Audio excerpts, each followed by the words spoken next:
Okay,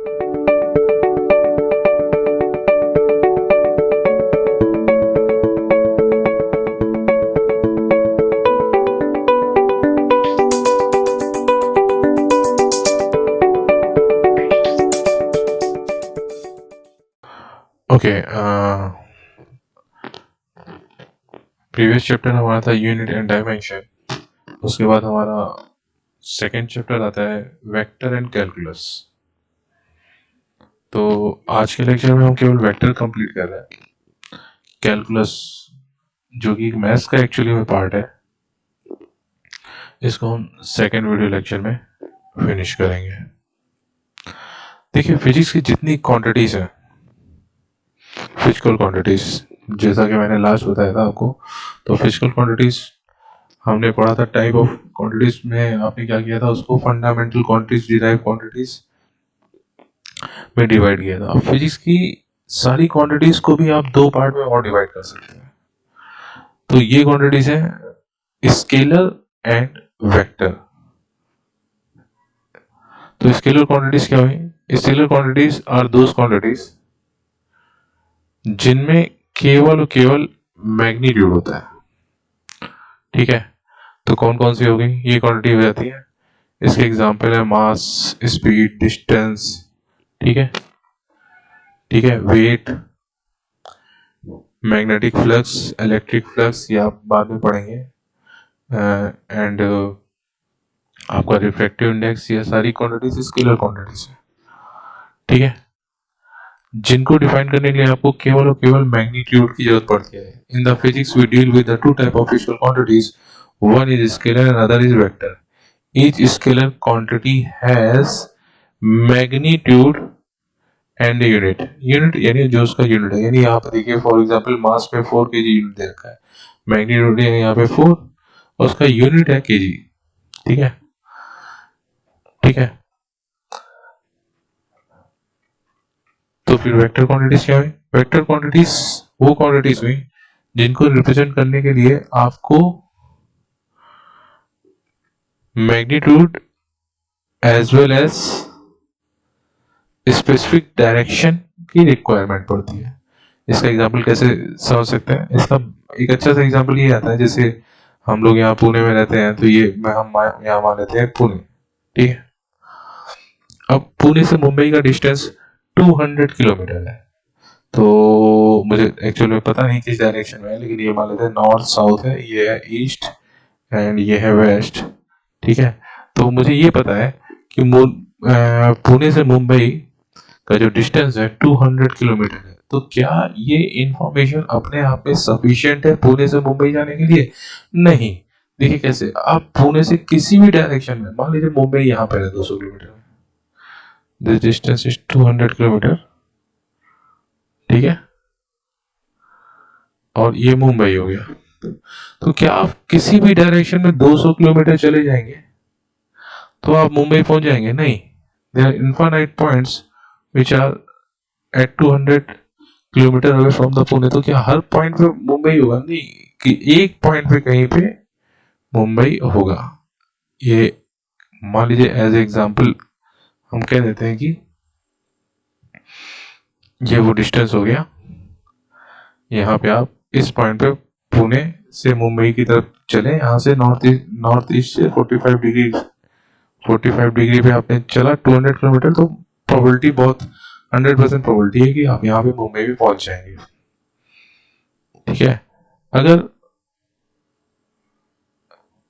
इस information को कोई इस तरह से बोल दे कि आप नॉर्थ ईस्ट पे 45 डिग्री पे नॉर्थ ऑफ ईस्ट पे चले जाइए, आप मुंबई पहुंच जाएंगे। तो क्या पुणे से मैं नॉर्थ ऑफ ईस्ट में 45 पॉइंट पे यहाँ पे आ गया, इस पॉइंट पे, इस पॉइंट पे, और इसको मैं कहता हूँ पॉइंट क्यू।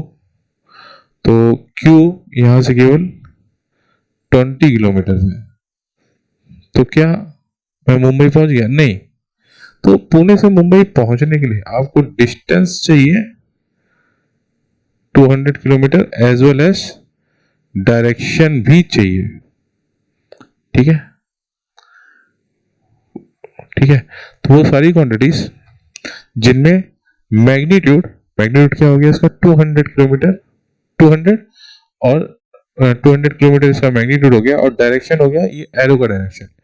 ये जो पुणे से मुंबई जा रहा है ये लाइन है, इसका डायरेक्शन ये इसका डायरेक्शन हो गया। तो जिन क्वांटिटीज को रिप्रेजेंट करने के लिए आपको magnitude as well as direction दोनों की जरूरत पड़ती है, तो वो आपकी एक वेक्टर क्वांटिटी है। तो अगर स्केलर क्वांटिटीज ऐसे लिखा हुआ ए, तो वेक्टर क्वांटिटीज को हम ए नहीं लिखते हैं, वेक्टर क्वांटिटीज को सिंपल उसका एक तरीका होता है, आप उसके ऊपर एक एरो लगाते हैं। तो इससे मुझे पता चल जाता है कि ये जो क्वांटिटी ए दे रखी है, ये क्वांटिटी यहाँ ऊपर जो ए दे रखी है वो एक स्केलर क्वांटिटी है, लेकिन नीचे जो ए दे रखा है वो एक वेक्टर क्वांटिटी है, बिकॉज इसके ऊपर एरो लगा हुआ है। ठीक है, नॉलेज ऑफ डायरेक्शन ये सब नॉर्थ साउथ ईस्ट वेस्ट आपने पढ़ रखा है, बस हमने यहाँ पे एक टच देने के लिए इसको यहाँ पे प्रिंट करवाया, अदरवाइज ऐसा कोई इश्यू नहीं है। ये आपने नॉर्थ साउथ ईस्ट वेस्ट दे रखा है, ऊपर हमेशा आप नॉर्थ लेते हो, ऊपर हमेशा नॉर्थ लेते हो, उसके अपोजिट ऑफकोर्स साउथ हो जाएगा। ठीक है, फिर east side right hand side east हो जाता है, फिर ये वेस्ट हो जाता है। ठीक है, तो हम जब भी क्वेश्चन सॉल्व करते हैं हमें डायरेक्शन की रिक्वायरमेंट पड़ती है, तो हम इस तरह से उस अपनी नोटबुक में उसको वहां पे इस तरह से डिराइव करते हैं। वेक्टर का रिप्रेजेंटेशन कैसे किया जाता है? ठीक है, अगर मैंने एक वेक्टर ड्रॉ करना है तो मैं उसको एक एरो से अगर ऑपरेशंस वेक्टर पे हो रहे हैं तो वो एक डिफरेंट चीज है, लेकिन अगर सिंपल एक वेक्टर इस तरह से लिखा हुआ है तो इस वेक्टर की जो लेंथ होगी, इसकी जो लेंथ होगी वो उसका मैग्नीट्यूड हो जाएगा। जैसे 20 किलोमीटर है तो 20 इसका मैग्नीट्यूड हो जाएगा, और इसका डायरेक्शन इसका एरो का डायरेक्शन उस वेक्टर का डायरेक्शन होगा। ठीक है, तो ये मान लो वेक्टर ए हो गया, ठीक है, और ये वेक्टर बी हो गया।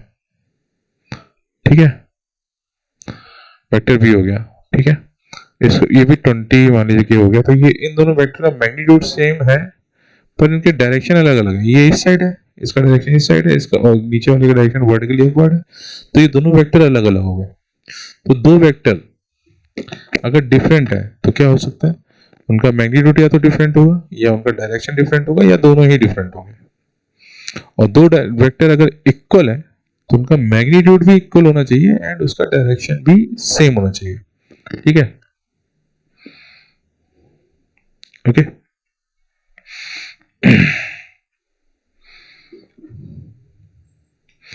तो सिंबॉलिक फॉर्म वेक्टर में कैसे, ये सिंबॉलिक फॉर्म के बारे में बता रहा है। तो वेक्टर आपका सिंबॉलिक फॉर्म कैसे होगा, जैसे अगर वेक्टर ए है तो इस तरह से उसके ऊपर अगर एरो लगा हुआ है तो ये उसका सिंबॉलिक फॉर्म है। ठीक है, तो यहाँ से v उसका सिंबॉलिक फॉर्म हो गया, ये एक वेक्टर हो गया, ये भी एक वेक्टर हो गया, ये भी एक वेक्टर हो गया, ये भी एक वेक्टर हो गया। कैसे पता चलेगा, उनके ऊपर एरो लगे हैं। Use the symbolic vector quantity for form scalar quantities. तो स्केलर क्वांटिटीज के ऊपर सिंपल सा वेक्टर नहीं होगा। ठीक है, ग्राफिक्स फॉर्म में आप उसका सीधा वेक्टर ड्रॉ करते हैं, एरो की तरह ड्रॉ करेंगे। ठीक है, ये एरो की तरह हो गया, ये वेक्टर, ये भी एक वेक्टर हो गया, ये भी एक वेक्टर हो गया। ठीक है, ये भी एक वेक्टर हो गया, ये भी एक वेक्टर हो गया। ये सारे वेक्टर डिफरेंट है, उनका मैग्नीट्यूड तो अलग है ही है, उनका डायरेक्शन भी अलग अलग हो सकता है, और साफ साफ दिख रहा है डायरेक्शन तो अलग अलग है ही, उनका मैग्नीट्यूड भी अलग अलग है। ठीक है, अगर एक वेक्टर है, जैसे वेक्टर ए है और उसके अगल बगल में ये दो पैरेलल लाइन खींच देता हूँ, तो ये वेक्टर का केवल मैग्नीट्यूड, ये पैरेलल लाइन का मतलब ये हुआ कि उसने एक तरह से इसके डायरेक्शन को न्यूट्रलाइज कर दिया, और ये quantity magnitude of the vector A ही की बात कर रहा है। जैसे मान लीजिए वेक्टर ए दे रखा था 10 kilometre in the north direction. ठीक है, तो मैंने अगर वेक्टर ए की तरफ ऐसे दो पैरेलल लाइन ड्रॉ कर दी तो इसका मतलब ये 10 किलोमीटर ही रह गया। ओके, तो इसे कहते हैं magnitude of vector A. Okay, यानी दो पैरेलल लाइन लगाने से एक तरह से उसका डायरेक्शन न्यूट्रलाइज हो जाता है। एंगल बिटवीन द वेक्टर्स, मान लीजिए एक वेक्टर ए ये है, तो याद रखिएगा जैसे एंगल के लिए एक कॉन्सेप्ट है, दूसरा वेक्टर बी ये है। ठीक है, तो अगर वेक्टर ए और वेक्टर बी के बीच में एंगल निकालना है तो आपको उन दोनों वेक्टर्स को उनके टेल से जोड़ना पड़ेगा। तो ये वेक्टर ए हो गया और ये वेक्टर बी हो गया, उनके आपस में टेल आपने जोड़ दिए, तो ये एंगल थीटा हो गया। The angle between the vector A and B is what, theta. The angle between the vector A and B is theta. Okay, तो यहाँ पे देख लीजिए ए और बी, यहाँ पे इस पॉइंट पे देख लीजिए ए और बी के बीच में what is the angle between A and B, theta. ठीक है, अगर इस तरह से रखा हुआ है तो आप वेक्टर को पैरेलल शिफ्ट कर दीजिए। इस तरह से आप किसी भी एक वेक्टर को या दोनों वेक्टर को आपको पैरेलल शिफ्ट करना है और इस तरह से शिफ्ट करना है कि दोनों की टेल आपस में मिल जाए। फिर उनके बीच में जो एक्यूट एंगल बन रहा है, यानी एक्यूट तो नहीं कहेंगे, 180 से छोटा एंगल जो बन रहा है, ठीक है, 180 से जो छोटा एंगल बन रहा है वो आपका एंगल बिटवीन द वेक्टर्स हो गया। तो यहाँ पे वेक्टर ए ये है, वेक्टर बी ये है, ठीक है, ठीक है। तो अगर आप एक को पैरेलल शिफ्ट करेंगे, एक को आगे बढ़ा दीजिए, तो यहाँ से ये वेक्टर ए जो है आपका उठा के आपने ये रख दिया यूं, तो this is the angle theta between the vectors. ठीक है, इनिशियल क्वेश्चन में वेक्टर ए ये दे रखा है, वेक्टर बी ये दे रखा है। तो अभी आपको अगर निकालना है तो आप या तो ए को इस साइड शिफ्ट कर दो तो ये थीटा आ जाएगा, या फिर बी को इस साइड शिफ्ट कर दीजिए,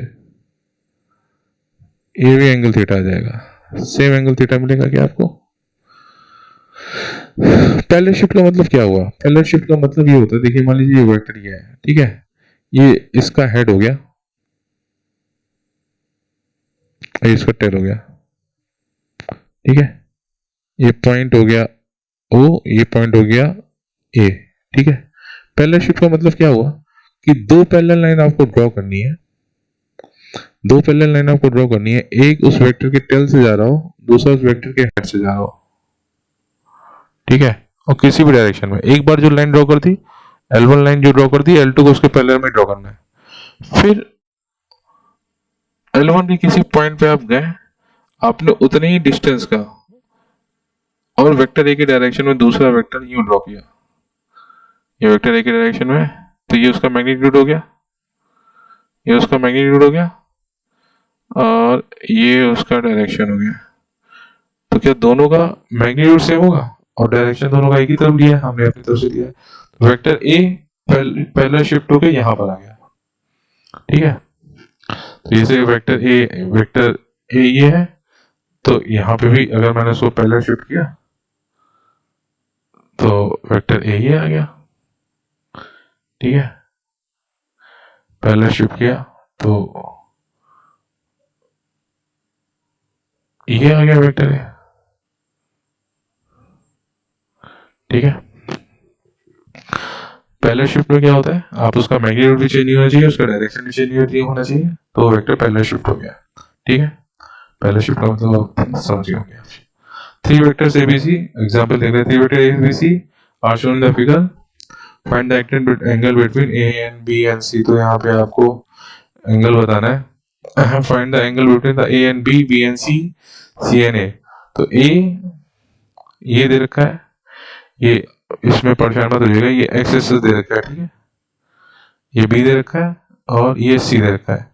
तो आपने क्या किया, ये एक्स एक्सिस ड्रॉ किया, ये वाई एक्सिस ड्रॉ किया, ठीक है, ए ये हो गया, ये हो गया ए 30 डिग्री, क्लियर, ठीक है, वेक्टर ए हो गया, वेक्टर बी हो गया, वो अपोजिट साइड में नेगेटिव डायरेक्शन वो 30 डिग्री है, ये हो गया, एंड सी हो गया 45 डिग्री, क्लियर गया, ये 45 डिग्री हो गया। तो व्हाट इज द, ये हो गया, ये ए हो गया, ये हो गया बी, ये हो गया सी।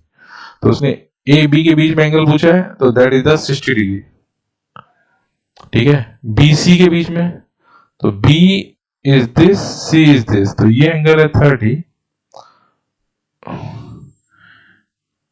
ये एंगल है 30, ये एंगल है 45, तो what is this angle, 15 degree हो गया क्या,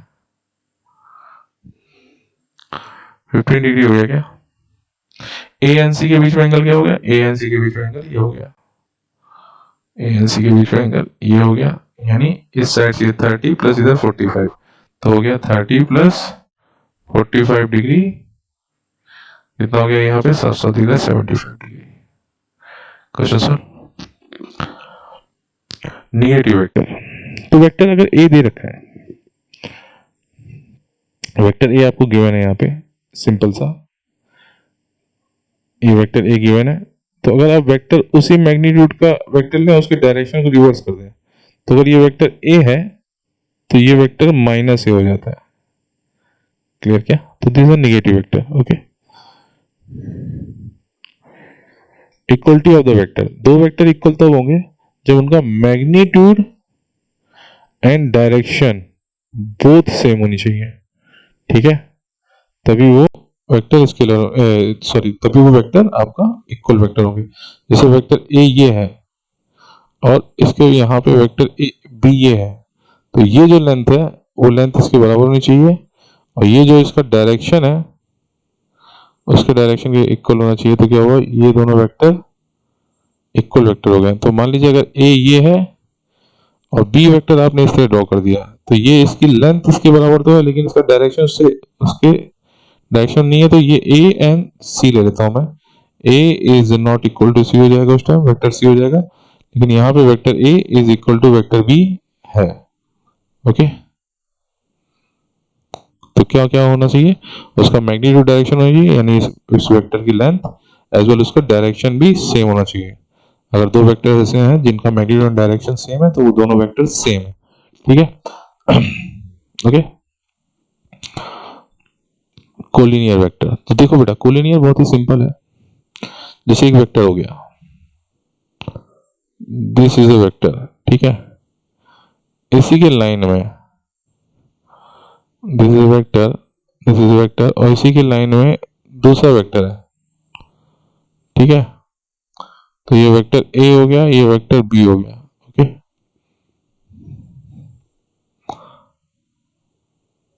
this is vector A and this is vector B. Okay. तो अगर उनका डायरेक्शन सेम है बट उनका मैग्नीट्यूड डिफरेंट डिफरेंट है तो वो एक कोलिनियर हो गए.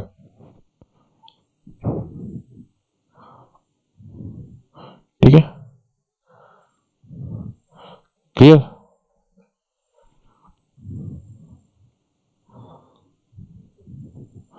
ठीक है.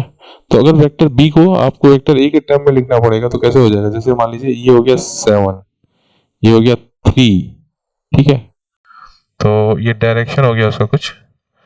तो मैं बोल देता हूँ डायरेक्शन आई जे के से रिप्रेजेंट की जाती है, तो मैं यहाँ पे आई का यूज कर ले रहा हूँ. आपको मैं आगे एक्सप्लेन करता हूँ. तो वेक्टर ए इक्वल टू कितना हो गया 7, उसका डायरेक्शन कितना हो गया आई. ठीक है, बी का डायरेक्शन कितना हो गया 3i. ठीक है, तो ये कोलिनियर कैसे पता चलते हैं कि बी को आप ए के टर्म में लिख सकते हो. जैसे क्या हुआ 7i, यानी ए को आपने 7 से डिवाइड कर दिया और 3 से मल्टीप्लाई कर दिया तो आपको वेक्टर बी मिल जाएगा. तो देखिए कैसे, तो vector A by 7 into 3, this is a vector B. तो कोलिनियर हो गया. ठीक है, तो any vector which can be written in the form of A equal to lambda times B are the collinear vector. Okay. ठीक है.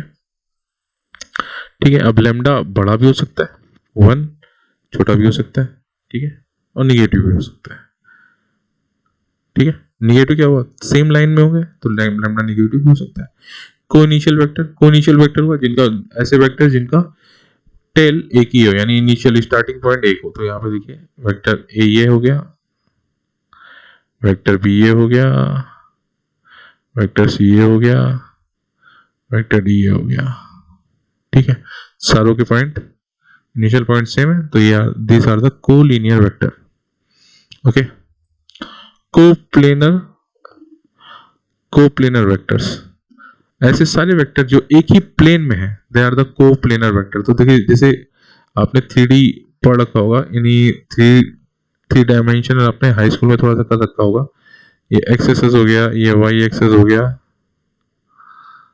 ठीक है, और ये हो गया जेड एक्सेस एक्स. ठीक है, इसको मैं और अच्छे से ड्रॉ करता हूं.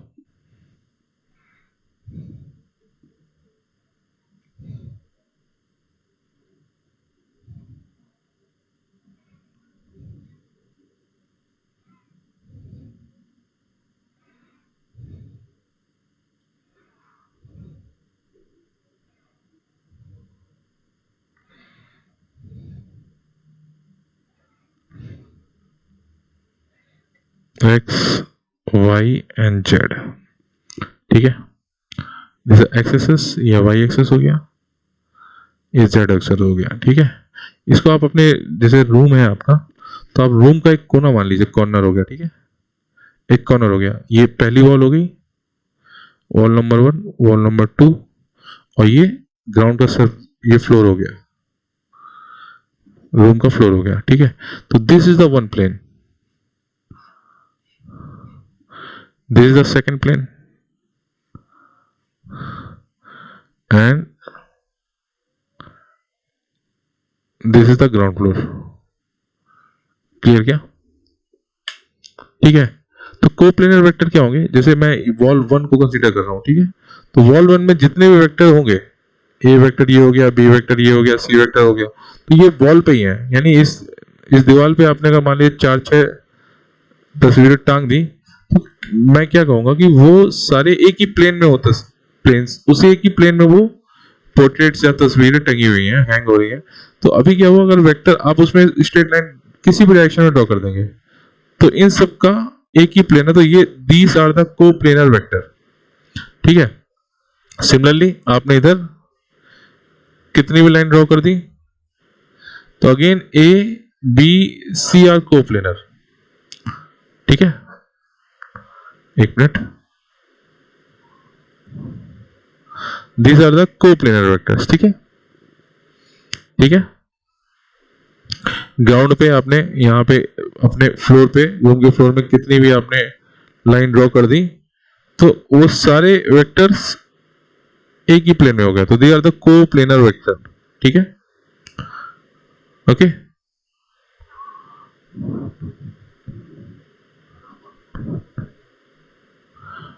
ओके,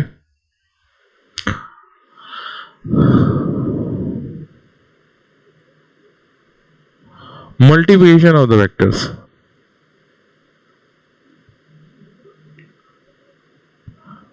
एक मिनट, एडिशन, इसमें एडिशन, एडिशन था, एक मिनट में एडिशन देख लूं, addition and subtraction of the vector.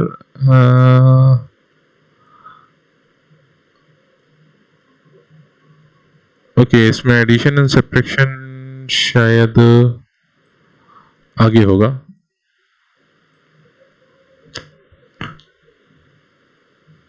अच्छा, ये multiplication and of the scalar, अच्छा ओके, सॉरी सॉरी, तो ये सिंपल है, आगे है, रुके, multiplication and division of vector. जैसे वेक्टर ए दे रखा है, ए इक्वल टू, मैंने आपसे बोला कि आई के क्या मैं रख सकता हूं, मैं यहाँ पे लिख दिया 10i। ठीक है, तो अगर आपने किसी वेक्टर में 3 का मल्टीप्लाई कर दिया, तो 3a अगर ऐसे कर दिया मल्टीप्लाई, तो 3 इंटू 10i, तो डायरेक्शन पे कोई इफेक्ट नहीं पड़ेगा, कि 3 डायरेक्ट उसके मैग्नीट्यूड में मल्टीप्लाई हो जाएगा। ठीक है, तो -3a किया तो कितना हो जाएगा, -3 इंटू 10i, तो -30i कैप। ठीक है,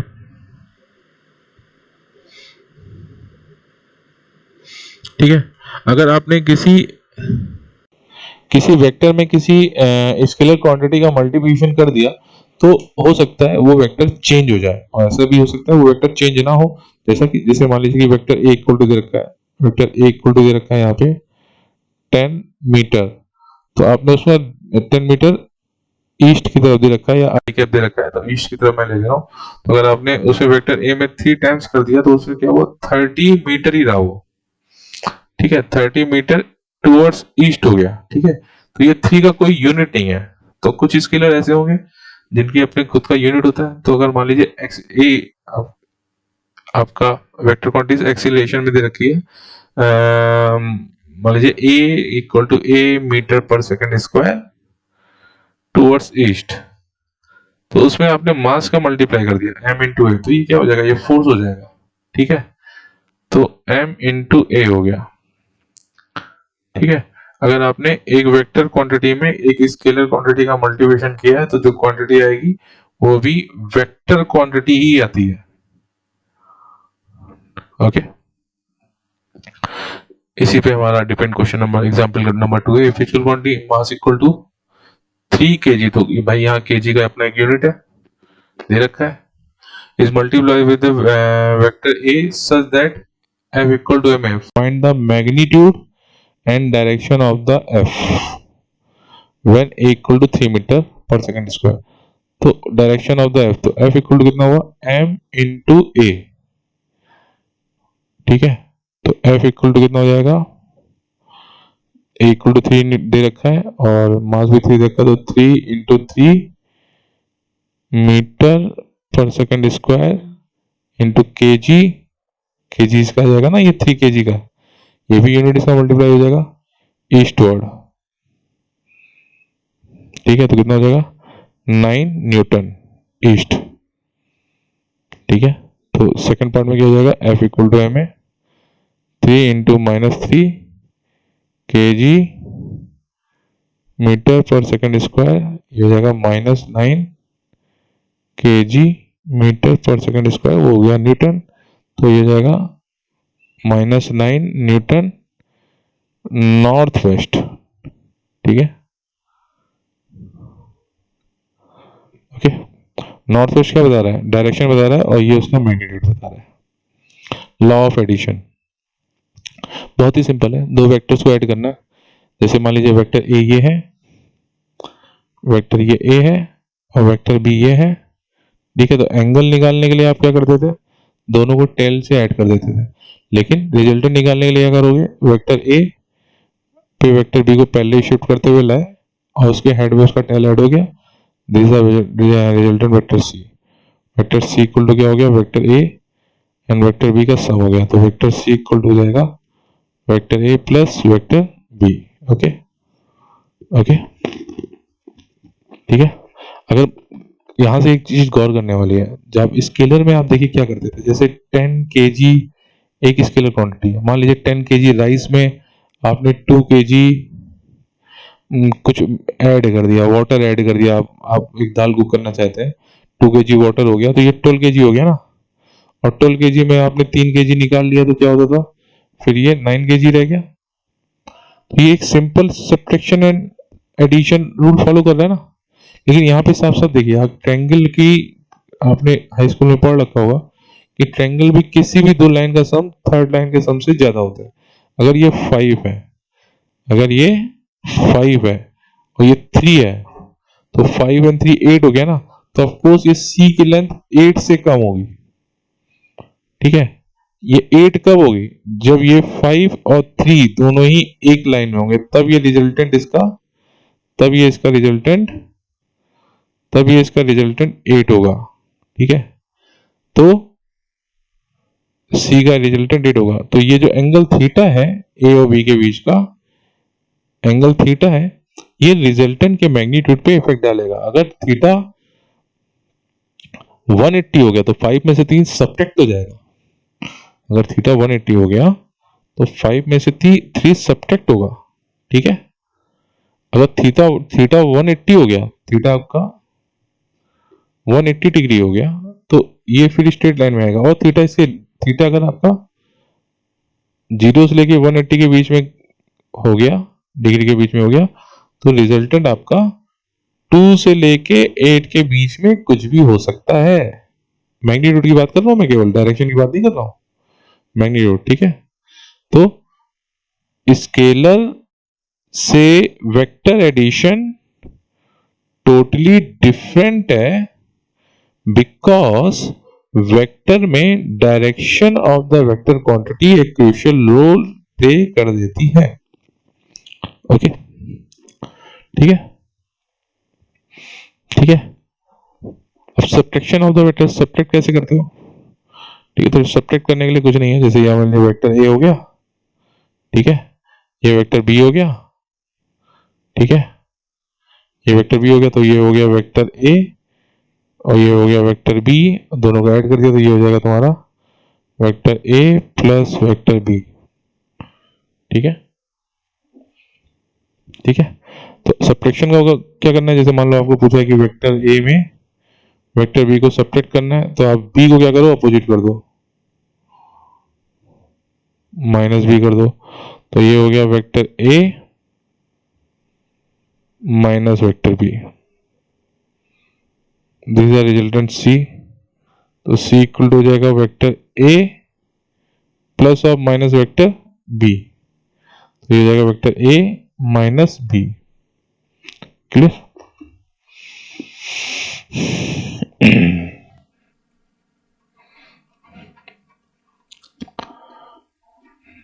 पॉलीग्राम लो, जैसे यहाँ पे दे रखा पॉलीग्राम, आपको ये सारे वेक्टर ऐड करने हैं, ठीक है?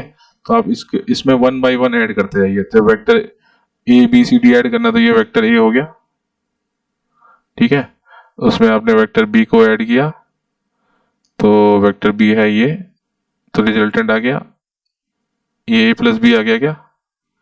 तो उसमें दूसरा वेक्टर ऐड करना है, तो ये हो जाएगा वेक्टर सी ऐड कर दिया, तो ये हो गया दूसरा वेक्टर। फिर उसमें डी ऐड कर दिया, डी ऐड कर दिया, तो ये हो गया तीसरा वेक्टर, ठीक है? तो ये x इक्वल टू क्या हो जाएगा? वेक्टर x इक्वल टू हो जाएगा तुम्हारा a plus B plus C plus D.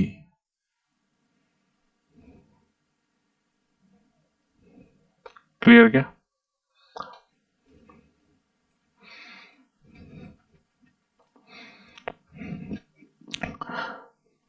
Polygon law of addition बहुत ही फेमस, सुना हुआ होगा आपका भी। तो अगर वेक्टर ए और बी इस तरह से है, तो उनको ऐड करना है, तो क्या करोगे? वेक्टर ए आपने इस तरह लिया, ठीक है?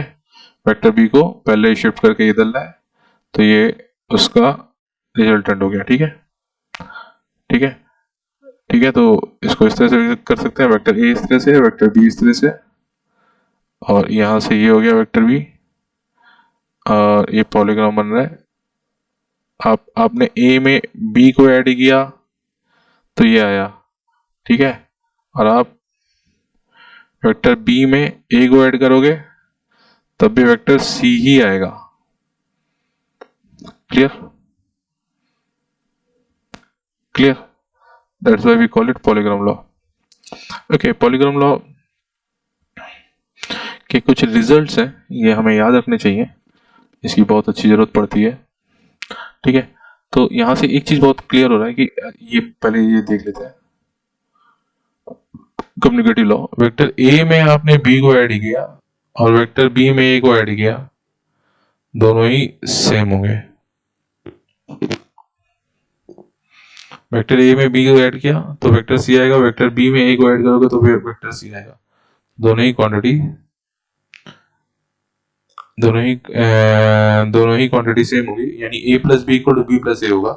लेकिन यहाँ पे बहुत क्लियर है कि a plus B is not equal to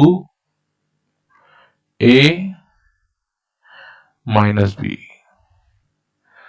okay,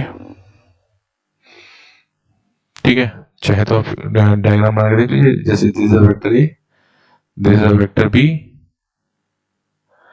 ठीक है? तो वेक्टर ए प्लस बी क्या हुआ? ये हो गया। वेक्टर ए माइनस बी ये हो गया। तो ऑफ कोर्स दिस वेक्टर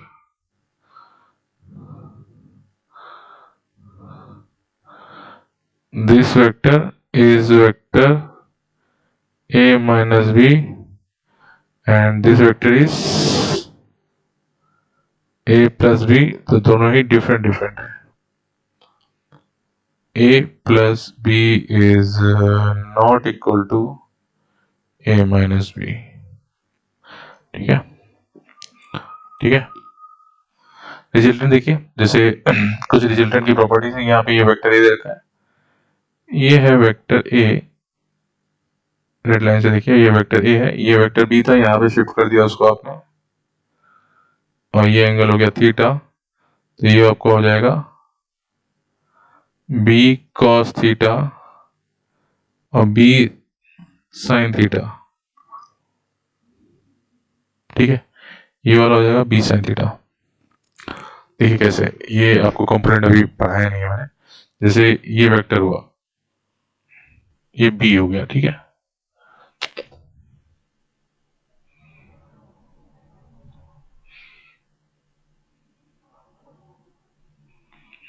ये एंगल थीटा हो गया, ठीक है? ये एंगल थीटा हो गया, ये हो गया मान लीजिए एक्स, ये हो गया वाई।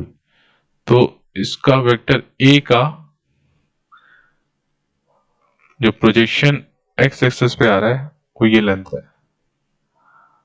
तो what is the x? X equal to हो जाएगा A cos theta.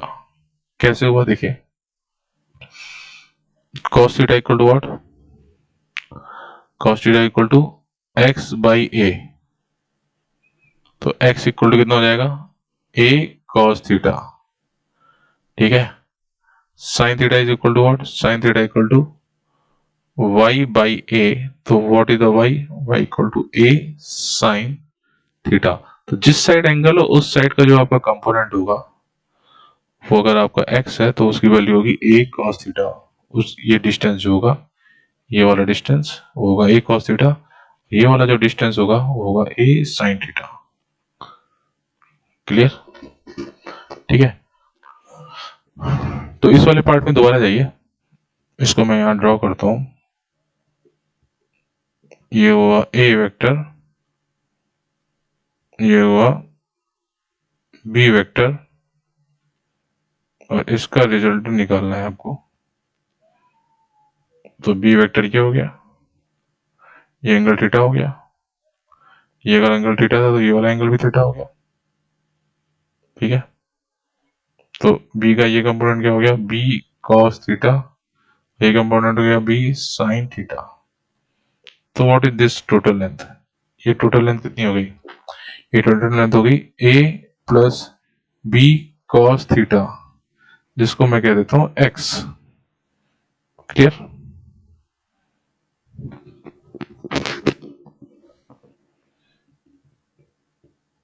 x and ये हो गया y, and y equal to कितना हो गया b sin थीटा, तो y इक्वल टू कितना हो जाएगा b sin थीटा, ठीक है। तो what is the resultant, this is the resultant and this को मैं बोल देता हूँ z।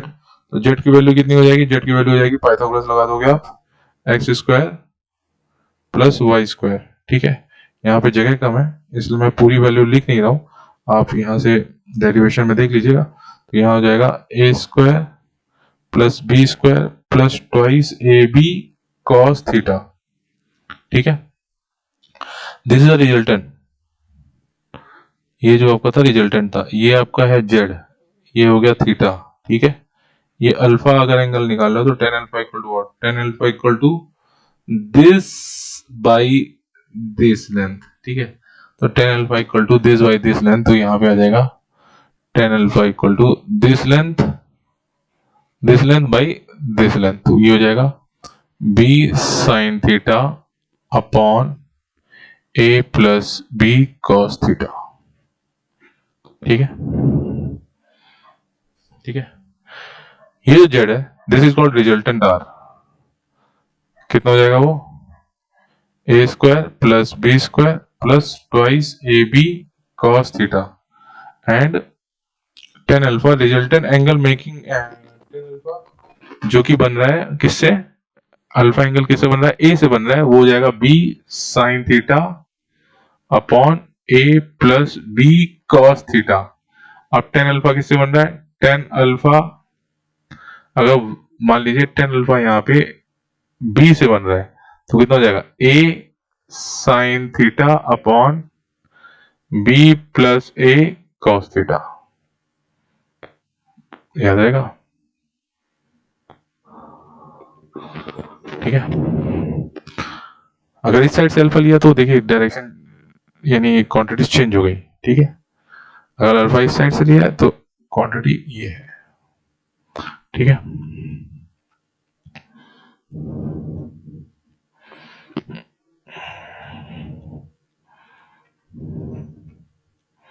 ये उसी के रिजल्ट है, आप देख लीजिएगा, मैं सब बता चुका हूं।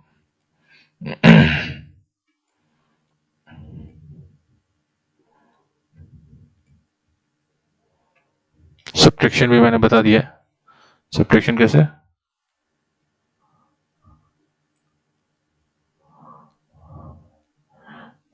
सब्ट्रैक्शन मैंने बताया आपको, ओके। यहाँ पे एक क्वेश्चन छूट गया, two vectors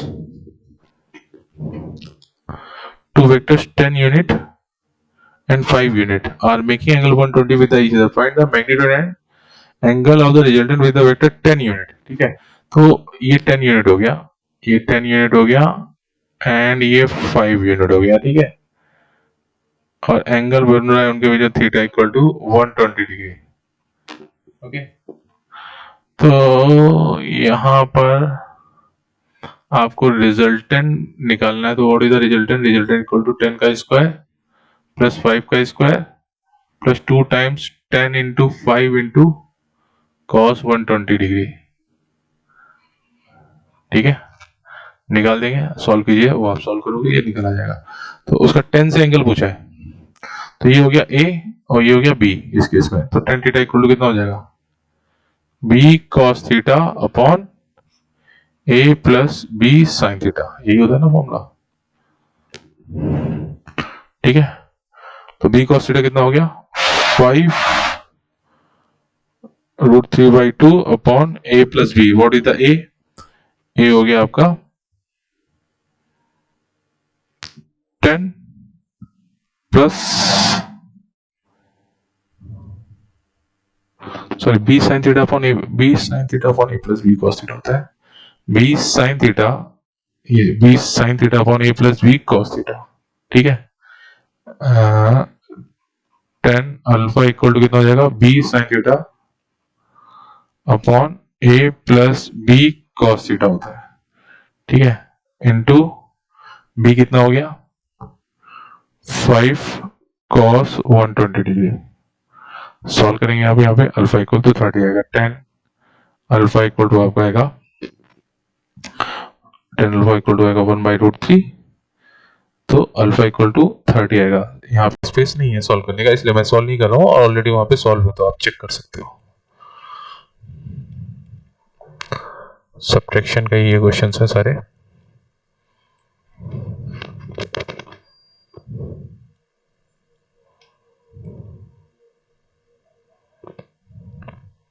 Two vectors of equal magnitude 2 are at an angle 60 with each other. Find magnitude of their sum and difference. तो एक वेक्टर यहाँ पे दे रखा है, अच्छा दोनों का ही मैग्नीट्यूड 2 दे रखा है, और यहाँ पे इसका भी मैग्नीट्यूड 2 दे रखा है और 60 दे रखा है। तो इसका रिजल्टेंट क्या हो जाएगा? R इक्वल टू सम क्या होगा? सम वही रिजल्टेंट ही तो होगा। ठीक है, तो R इक्वल टू 2 का स्क्वायर प्लस 2 का square plus 2 time 2 into cos 60 का अंडर रूट। ठीक है, R इक्वल टू कितना हुआ यहाँ पे? दूसरा अभी कह रहा है कि उसको रिवर्स कर देंगे, सब्ट्रैक्शन कर देंगे। तो जैसे सब्ट्रैक्शन में क्या हुआ, ये 2 था, ये दूसरा वाला 2 था। ठीक है, सब्ट्रैक्ट करोगे तो इसका डायरेक्शन जस्ट रिवर्स हो जाएगा ना। ये वेक्टर ए है, ये वेक्टर बी है, तो सब्ट्रैक्ट करोगे बी को तो ये माइनस बी हो जाएगा। तो अगर ये माइनस बी हो गया और ये कितना दे रखा है? 60 डिग्री दे रखा है, तो ये कितना हो जाएगा? 120 डिग्री हो जाएगा। ठीक है, तो फॉर्मूला तो वही रहेगा, बस एंगल चेंज हो गया। 2 square plus 2 square plus 2 times a का मैग्नीट्यूड 2 बी का मैग्नीट्यूड 2 इंटू कॉस 120 डिग्री का अंडर रूट। ठीक है, simple question. Find a plus b and a minus b in the diagram show in the figure given a equal to 4 unit b equal to 3 unit।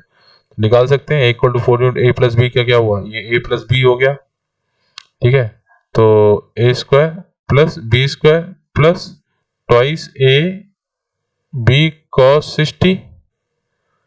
ठीक है, और a minus b क्या हो जाएगा? a square plus b square plus twice a b cos 120। 120 क्यों? 180 minus 60 degree. B को reverse करोगे, यहाँ से बी को रिवर्स करोगे, ये एंगल कितना है? 60, तो ये वाला कितना हो गया? 180 माइनस 60 कितना हो? 120 डिग्री हो गया। ठीक है,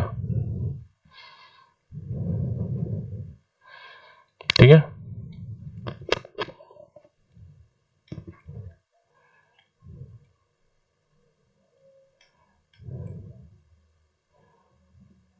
इसको थोड़ा शिफ्ट कर देते हैं यहाँ पे, एक minute.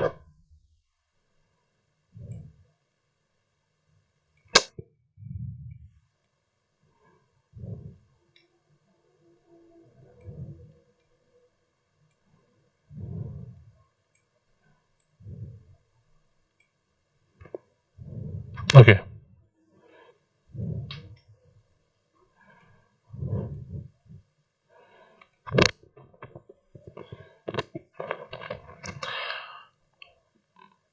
Unit vector and zero vector, ऐसे वेक्टर जिनका मैग्नीट्यूड 1 हो, ठीक है, ठीक है। तो जैसे मान लीजिए ऐसे बोल दिया है कि ये एक्स एक्सिस है, ये वाई एक्सिस है, यहाँ से 1 मीटर पर एक यानी 1 मीटर एक पॉइंट है।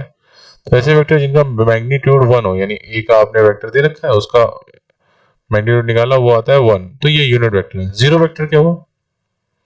जीरो वेक्टर ऐसा हुआ जिनका मैग्नीट्यूड 0 हुआ, जैसे वेक्टर ए का मैग्नीट्यूड 0 आ रहा तो जीरो वेक्टर हो गया। उनका कोई डायरेक्शन नहीं हो सकता। अब जीरो में किधर ही पता है, ओरिजिन पे मान लीजिए 0 है, तो वेक्टर किस साइड है पता नहीं, उसका मैग्नीट्यूड क्या है, 0 है। तो ऐसे वेक्टर जिनका मैग्नीट्यूड 0 हो, they are the zero vector. ऐसे मैग्नीट्यूड जिनका मैग्नीट्यूड 1 हो, they are the unit vector, ठीक है।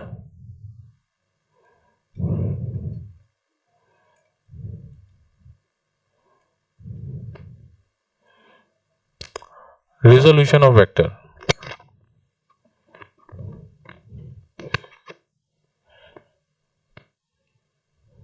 सुनिए ये एक, इसको आप अभी याद कर लीजिए, जब हम वेक्टर मैथ्स में पढ़ेंगे तो इसको बहुत अच्छे से पढ़ेंगे। तो आपको मैंने प्लेन के बारे में बताया ना, प्लेन के बारे में बताया था, याद है आपको? ठीक है। तो अगर दो नॉन लीनियर वेक्टर्स एक प्लेन में, ये प्लेन हो गया, यानी वॉल 1 याद है ना, वॉल 1 में दो नॉन लीनियर वेक्टर है, एक वेक्टर ए हो गया, दूसरा वेक्टर हो गया बी, ठीक है, ठीक है, नॉन कोलिनियर है। तो कोई भी तीसरा वेक्टर इनके फॉर्म में लिखा जाता है। वेक्टर सी को हम इसके फॉर्म में लिख सकते हैं। Vector C can be written in the form of lambda A plus mu B, okay, okay.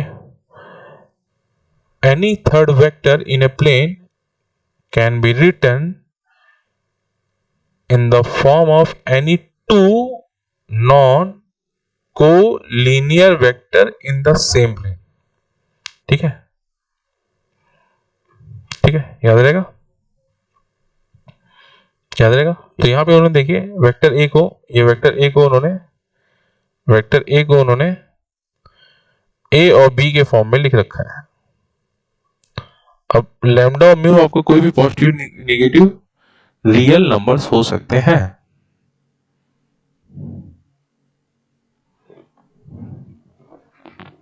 ठीक है।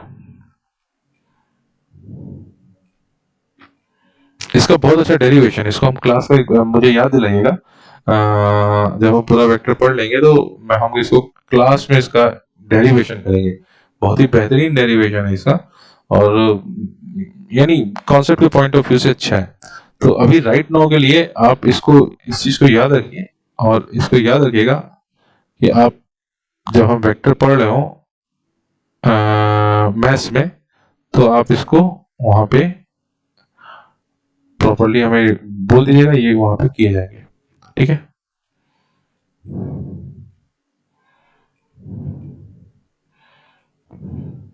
देखिए 2D वेक्टर में क्या होता था, यहाँ पे अब क्या होता है कि कार्टेशियन प्लेन हम आपने पढ़ रखा होगा कार्टेशियन प्लेन, तो हाई स्कूल में, तो एक्स एक्सिस तरफ वाई एक्सिस दो हो गए, ठीक है। तो एक्स एक्सिस तरफ एक यूनिट वेक्टर लिया जाता है जिसे हम कहते हैं आई, ठीक है, वेक्टर आई, ठीक है। तो आई की प्रॉपर्टी क्या है? आई की प्रॉपर्टी है कि वो पॉजिटिव डायरेक्शन की तरफ होता है और उसका मैग्नीट्यूड 1 होता है। वाई 1 में किसी नंबर का मल्टीप्लाई करोगे तो चेंज नहीं होता, इसलिए हम 1 को कंसीडर करते हैं, ठीक है। Similarly a unit vector in the direction of Y axis is J cap, and a unit vector in the direction of third plane, यहाँ पे जेड एक्सिस हो गया, तो इसकी तरफ जो यूनिट वेक्टर होगा वो होता है आपका के कैप, ठीक है, ठीक है। तो इस प्लेन में कोई वेक्टर है, मान लीजिए इस प्लेन में कोई वेक्टर है, वेक्टर पी, ठीक है। तो पी का प्रोजेक्शन ये हो गया 3 मान लीजिए, और ये इस साइड उसका ये कोऑर्डिनेट हो गया मान लो 3,4, तो 3 हो गया इसका ये लेंथ हो गया, और 4 इसका वाई लेंथ हो गया, ठीक है। अच्छा हुआ ट्रायंगल ले लिया, तो 3 इसकी ये लेंथ हो गई, ये लेंथ इसकी हो गई 3, ये लेंथ इसकी हो गई 3, एंड ये लेंथ इसकी होगी 4, तो ये क्या हो गया 3i कैप, एंड ये वेक्टर क्या हो गया, ये वेक्टर हो गया 4j कैप।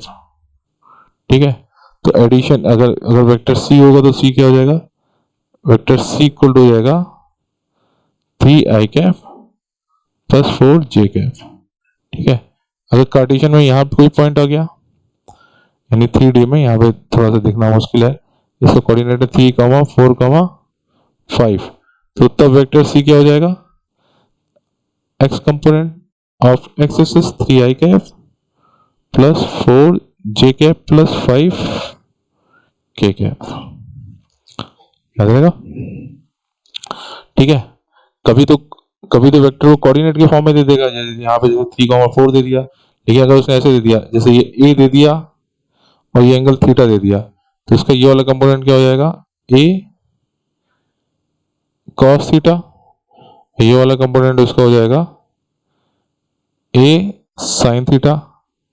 तो यहाँ पे वेक्टर a को किस तरह से लिखोगे आप, a cos theta i cap plus a sin theta j cap.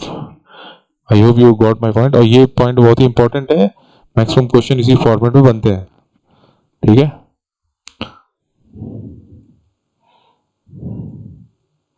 ठीक है, तो a cos थीटा को आप x कंपोनेंट ऑफ a कहेंगे, ax भी कह दिया उसको, और y component of ay equal to a sin theta. ठीक है, तो ax आ गया ये, और ये ay आ गया, तो a रिजल्टेंट कितना आएगा, a रिजल्टेंट आएगा under root of ax square plus ay square. ठीक है, tan थीटा इक्वल टू कितना आएगा, tan थीटा इक्वल टू हो जाएगा आपका this length by this length, तो ay बाई ax। ओके, ठीक है, the vector a x I cap a y j cap along the along and perpendicular to the line which makes angle 60 with the x axis. Okay, ax ये है और ay ये vector है। ठीक है, उसको किसके अलॉन, इसको बनाना है, इसको इसके अलॉन बनाना है, यानी इसके अलॉन इसको रिजॉल्व करना है और इसके अलॉन रिजॉल्व करना है। ठीक है, तो एंगल यहाँ पे दे रखा है, तो ए एक्स, अब इसको मैं एक्स प्राइम मान लेता हूँ, इसको मैं वाई प्राइम मान लेता हूँ। ये रोटेशन ऑफ द कोऑर्डिनेट है, ये बहुत ही सिंपल है, मैथ्स में आप पढ़ेंगे तो, लेकिन इसको समझने का जो हमें मिनिमम कॉन्सेप्ट चाहिए वो हम पढ़ चुके हैं। तो अगर आपको एक्स एक्सिस के अंदर और वाई एक्सिस में ए वाई और ए एक्स को रिजॉल्व करना है उसका, तो अभी क्या हो जाएगा, देखिए इस वेक्टर का ये एंगल 60 हो गया। ठीक है, ये एंगल 60 हो गया, तो ये इसका ये वाला कंपोनेंट कितना हो जाएगा, ये वाला कंपोनेंट हो जाएगा इसका ए एक्स कॉस 60 डिग्री, और ये कितना हो जाएगा ए एक्स साइन 60 डिग्री। ठीक है, और यहां पर इसका कंपोनेंट हो जाएगा, यहां पे इसका कंपोनेंट हो जाएगा तुम्हारा ए Y cos 30 degree and this component is a y sin 30 degree। ठीक है, ठीक है, तो x कंपोनेंट में अभी x prime a x prime क्या हो जाएगा, ये कंपोनेंट एंड इस वैल्यू वेक्टर कंपोनेंट ऐड होगा, तो कितना हो जाएगा a y cos 30 plus a x sin 30। ठीक है, और इसके y कंपोनेंट में a y प्राइम में क्या हो जाएगा, a y साइन 30 में a x cos नहीं साइन 30 सब्ट्रैक्ट होगा। देखिए इस वेक्टर का कंपोनेंट ये है ना, और इस वेक्टर का कंपोनेंट ये है, तो दोनों का नेगेटिव आ जाएगा, तो ये आ जाएगा ना। दोनों अपोजिट डायरेक्शन में तो सब्ट्रैक्ट होंगे, दोनों अपोजिट डायरेक्शन में तो सब्ट्रैक्ट होंगे। अब हमें पता नहीं है कि इसमें से ए एक्स ज्यादा है या ए वाई ज्यादा है, तो हम उसके लिए मॉडरेट लगा देते हैं। ठीक है, ठीक है, एग्जैक्ट वैल्यू देनी चाहिए थी। Okay, resolution of the 10 kg in the two different direction of the parallel and perpendicular to the slope। हाँ, इसका देखिए, आप जब फोर्सेस पढ़ेंगे तो यहाँ पे आपकी जरूरत पड़ेगी। यहाँ पे 10, इसका वेट है 10 का ना, इसको रिजॉल्व करना है। तो अभी क्या हुआ, ये एंगल 30 हो गया ना, तो कितना हो जाएगा 10, जिस तरफ एंगल उधर का कंपोनेंट, जिस तरफ एंगल थीटा हो उस तरफ का कंपोनेंट कॉस थीटा होता है। तो 10 कॉस 30 हो गया इधर का, और ये वाला कंपोनेंट कितना हो जाएगा, ये कंपोनेंट होगा ना इस साइड। ठीक है, ये हो जाएगा 10 साइन थीटा। खत्म क्वेश्चन। ठीक है, resolve horizontally and velocity, sorry vertically of a force 8 Newton which makes angle 45 with the horizontal. ठीक है, तो ये 8 न्यूटन का फोर्स है, ये एंगल दे रखा है 45। तो इस साइड जिधर का एंगल है उधर जो कंपोनेंट होगा वो हो जाएगा एफ कॉस 45 डिग्री। तो 8 इंटू कॉस 45 हो गया 1/√2। तो 8 इंटू 1/√2, तो ये हो जाएगा आपका 4√2। ठीक है, और वर्टिकल कंपोनेंट इधर कितना हो गया 8 साइन 45, तो हो जाएगा 8 इंटू 1/√2, अगेन सेम कंपोनेंट आ रहा है 4√2। ठीक है,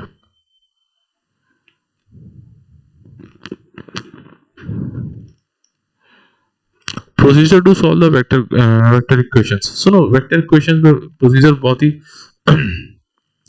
सिंपल है। जैसे मान लीजिए उसने दे रखा है कि वेक्टर सी इक्वल टू दे रखा है, क्या है, vector C equal to vector A plus B ऐसे दे रखा है, एंड ए को दे रखा है उसने 3i plus 2j plus 5k, and B equal to दे रखा है -2i plus 3j plus 2k। तो आप क्या करते हो, इसको ऐड कर दो, तो क्या होगा, साफ साफ i में i वाला ऐड होगा, j में j वाला ऐड होगा। तो कितना हो जाएगा i plus 5j plus 7k। ठीक है, और वेक्टर c हो गया मान लो c1i plus c2j plus c3k। तो व्हाट इज c1, 1 आ गया, c2 कितना आ गया, कंपेयर कर लेंगे, i को i से कंपेयर कर लेंगे, j को j से कंपेयर कर लेंगे, और k को k से कंपेयर कर लेंगे। c2 इक्वल टू हो गया 5 एंड c3 इक्वल टू हो गया 7। We can solve the equation of 45 in the phone variables। ये बहुत ही सिंपल है, वो यही सब है उसमें। सीधे क्वेश्चन उठाते हैं। Find the net displacement of A particle from its starting point if it undergoes two successive displacement given by s1 equal to 20 meter 37 north of west and s2 equal to 50 meter 53 degree north of east. तो s1 equal to 20 metre दे रखा है, s1 equal to दे रखा है 20 metre, s1 equal to दे रखा है 20 metre, and direction का दे रखा है नॉर्थ ऑफ वेस्ट। सॉरी, ये s1 है, s1 इक्वल टू 20 मीटर दे रखा है, ये है दे रखा है उसका नॉर्थ ऑफ वेस्ट। तो नॉर्थ ऑफ वेस्ट ये 37 डिग्री हो गया। ठीक है, और 53 दे रखा है ईस्ट ऑफ नॉर्थ, 53 डिग्री दे रखा है ईस्ट ऑफ नॉर्थ। ठीक है, तो उसमें तुम्हें बताना है कि व्हाट इज द डिस्प्लेसमेंट।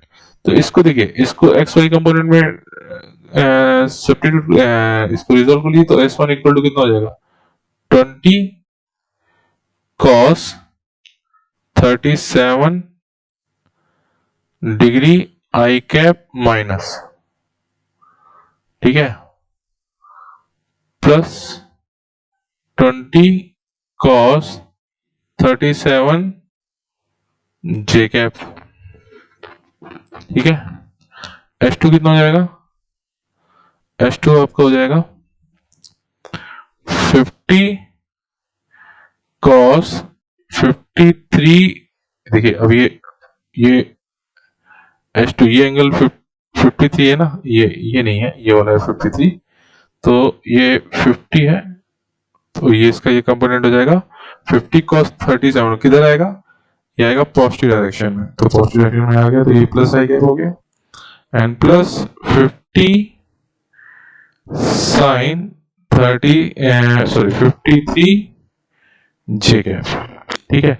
अब यहाँ पे cos 37 50 थोड़ा सा आपको लग रहे होंगे कि अननोन टाइप के एंगल्स है, इसकी वैल्यू नहीं पता होगी, लेकिन इसकी वैल्यू होती है, मैं लिख दे रहा हूँ, इसको आपको याद रखना है, बहुत जगह इसकी जरूरत पड़ेगी। cos 37 इक्वल टू होता है आपका 4/5। Similarly sine cos 37 4/5, sine 37 equal to 37 degree equal to हो जाएगा आपका 3/5, याद रखिएगा, ठीक है। cos 53 इक्वल टू होता है आपका 3/5 एंड साइन 53 इक्वल टू आपका होता है 4/5, ये याद रखिएगा।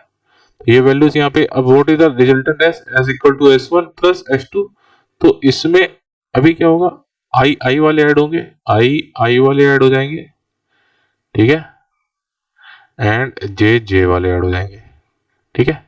वो यहाँ पे किया गया,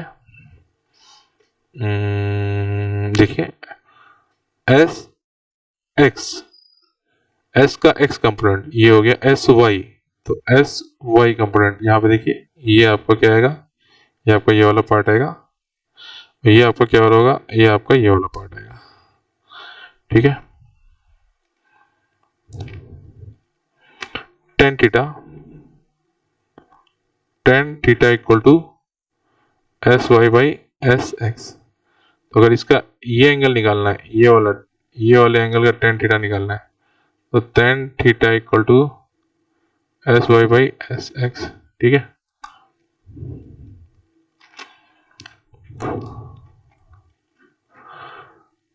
find magnitude of B and direction of A if B makes an angle 37 and C makes angle 53 with the x-axis and A has the magnitude equal to 10 unit and C has 5 given A, B and C।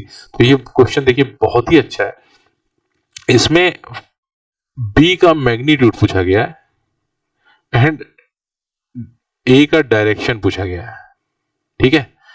Different vectors की different quantities पूछी गई हैं। A का उसने magnitude दे रखा है 10 और C का उसने यहां पे मैग्नीट्यूड दे रखा 5, ठीक है, ठीक है, क्लियर गया। तो क्वेश्चन को फिर से पढ़िए, find the magnitude of B and direction of A if B makes an angle 37 and C makes angle 53 with the x-axis।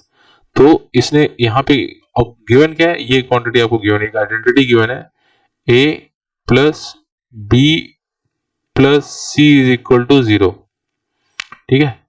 तो A का आपको डायरेक्शन नहीं बताया, तो मैंने A का डायरेक्शन मान लिया। A का मैग्नीट्यूड कितना दे रखा है, A का मैग्नीट्यूड दे रखा है 10, तो वेक्टर A कितना दे हो गया यहाँ पे 10 cos थीटा आई कैप प्लस 10 साइन थीटा जे कैप। B क्या हो गया, B हो गया आपका, B का मैग्नीट्यूड दे रखा है, तो यहाँ पे हो गया आपका B cos 37 I cap plus B sine 37 J cap and C क्या दे रखा है, C दे रखा है आपका 5, मैग्नीट्यूड 5 cos 53 आई cap plus 5 sign 53 J cap, ठीक है। इसको ऐड कर दीजिए और 0 कर दीजिए, तो अभी क्या हो जाएगा,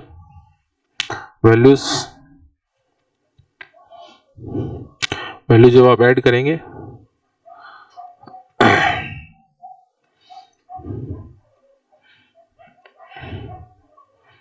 ठीक है, एक क्वांटिटी यहां से आपको और मिलेगी, नहीं इसको इतने से ऐड कर दिए, 10 cos theta plus b cos 37। तो b cos 37 कितना हुआ, cos 37 आपका हुआ 4/5, cos 53 कितना हुआ 3/5 plus 15 i cap plus 10 sin theta plus b sin 37। sin 37 कितना हुआ 3/5 प्लस 5 sin 53 कितना हुआ 4/5 इक्वल टू 0। ठीक है,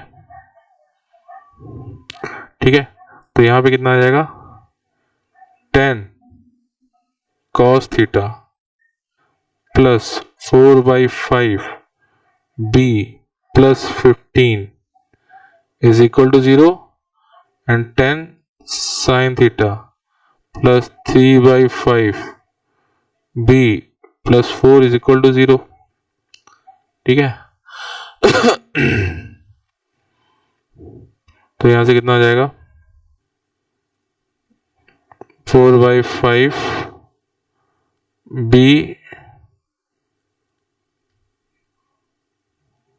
4/5 b equal to 15 minus 10 cos theta and 3/5 b equal to -4 minus 10 sin theta. ठीक है, तो यहां से कितना कर दोगे, तो b इक्वल टू हो गया कितना -15 minus 10 cos थीटा इंटू 5/4 और यहां से b इक्वल टू कितना हो जाएगा -4 minus 10 sin थीटा इंटू 5/3। ठीक है, अब b को b से इक्वल कर दो। ठीक है, sin थीटा में और cos थीटा में रिलेशन आ जाएगा, sin थीटा cos थीटा में रिलेशन आ जाएगा और वहां से आप इसको sin थीटा को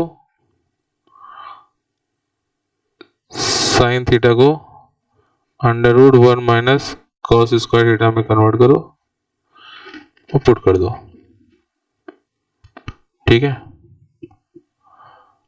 ठीक है,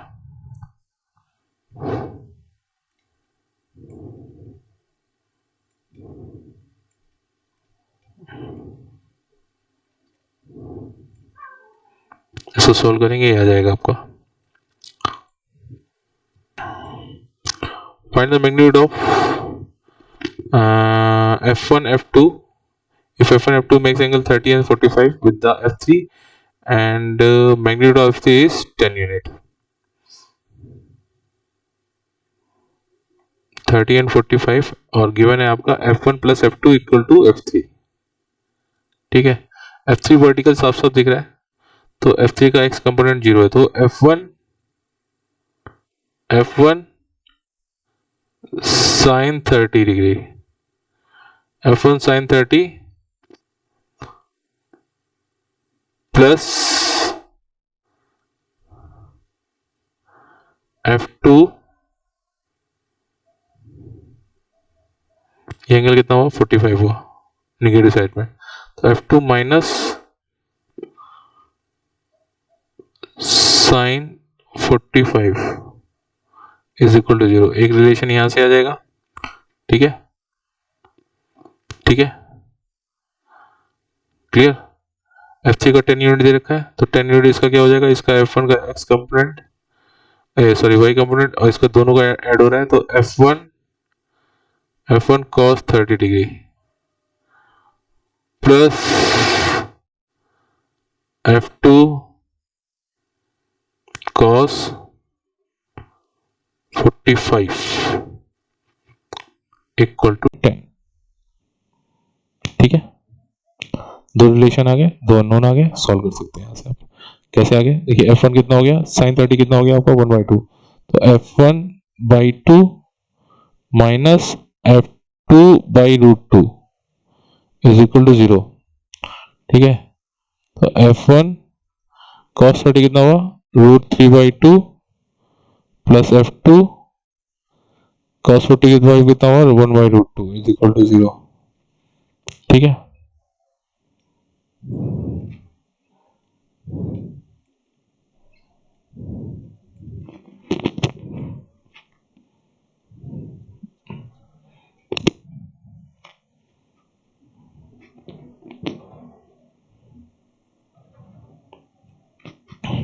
ओके इस तरह से वेक्टर्स को आप कंपोनेंट में तोड़ के उसको क्वेश्चन अटेम्प्ट कर सकते हो। If two vectors a and b makes angle 30 and 45 with their resultant and b has the magnitude equal to 10 unit, find the magnitude of a। Same question है, सेम क्वेश्चन है। ठीक है, इसको आप attempt करेंगे, ये होमवर्क के लिए दे रहा हूँ। ठीक है, addition and subtraction the component form. तो अगर मैंने आपको बताया था कि वेक्टर को आप एक्स वाई जेड कंपोनेंट में लिख सकते थे, यहाँ पे ये vector A x I cap plus A Y J cap plus A Z के कैप में लिखा है, और वेक्टर बी भी ऐसे लिखा है बी एक्स आई कैप प्लस बी वाई जे कैप प्लस बी जेड के कैप। ठीक है, ठीक है, तो अगर आपने ए को बी में ऐड करना है तो क्या करोगे, कंपोनेंट ऐड हो जाएंगे ए एक्स प्लस बी एक्स, ठीक है, आई cap plus A Y plus B y J cap plus A Z plus B z के कैप। ठीक है, ठीक है, तो वहां से आप इसको ऐड कर सकते हैं। अगर सब्ट्रैक्ट करना है तो x में x कंपोनेंट सब्ट्रैक्ट होगा, y में y कंपोनेंट सब्ट्रैक्ट होगा, और z में z कंपोनेंट सब्ट्रैक्ट हो जाएगा। तो हो जाएगा आपका ax माइनस बी एक्स आई कैप, ठीक है, plus A Y minus B y J cap plus A Z minus B z के कैप। ठीक है, ठीक है, अगर इसको आपको मैग्नीट्यूड निकालना है तो आप सीधे इसका मैग्नीट्यूड निकाल देंगे इस तरह से, तो under root of A X minus B X का square plus A Y minus B Y का square plus A Z minus B Z का स्क्वायर। ठीक है, इस क्वेश्चन में देखिए, obtain the magnitude of this 2a minus 3b है, तो what is the I plus J plus 2 K, तो यानी 2 times I plus J minus 2 K minus 3 times vector B कितना देखा है 2i माइनस जे प्लस के। ठीक है, तो 2i plus 2j minus 4k minus 6i plus 3j minus 3k, तो ये हो जाएगा माइनस 4i, आई में आई वाला ऐड होगा तो माइनस 4i बचेगा, जे हो जाएगा आपका 5k एंड के हो जाएगा माइनस 7k। तो इसका मॉडुलस कितना आएगा, इसका मॉडुलस आएगा अंडर रूट ऑफ 4 का स्क्वायर प्लस 5 का स्क्वायर प्लस 7 का स्क्वायर। ठीक है, ये दे रखा है, और वेक्टर बी इस तरह से दे रखा है, vector A and vector B उनके बीच का एंगल है थीटा। तो vector A dot vector B equal to होता है mod of A into mod of B into cos theta, where theta is the angle between the tails of the vector. ठीक है, ठीक है, तो देखिए मैक्सिमम को होगा जब थीटा 90 डिग्री होगा, sorry cos theta equal to 1 कब होता है, जब थीटा इक्वल टू 0 डिग्री होता है। तो vector A dot vector B equal to होता है मॉड ऑफ ए, उस केस में हो जाएगा into mod of B into cos 0, and ये हो जाएगा 1 mod of A into mod of B. ठीक है, ठीक है,